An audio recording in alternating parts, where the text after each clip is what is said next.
ஃபஜஅத்துல் மௌத், ஃபஜஅத்துல் மௌத் என்பது மூமின்களுக்கு ராஹத்தாக அமையும். அதாவது ஃபஜஅத்துல் மௌத் என்று சொன்னாலே திடீர் மரணம். அந்த திடீர் மரணம் என்பது ஏதோ எதிர்பாராத விதமாக ஏற்பட்டு விட்டது.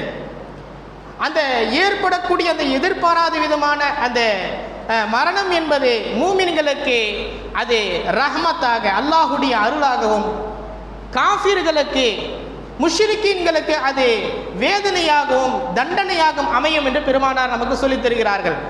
ஒரு தடவை ஃபஜஅத்துல் மௌத்தை குறித்து, திடீர் மரணத்தை குறித்து ஆயிஷா நாயகி அவர்கள் நபிகள் பெருமானார் ஸல்லல்லாஹு அலைஹி வஸல்லம் அவர்களிடத்திலே கேட்ட பொழுது பெருமானார் ஸல்லல்லாஹு அலைஹி வஸல்லம் அவர்கள் சொன்னார்கள், ஃபகால் ராஹத்துல் லில் முஃமின், அந்த திடீர் மரணம் என்பது மூமின்களுக்கு ராஹத்தாக, நிம்மதியாக அமையும்.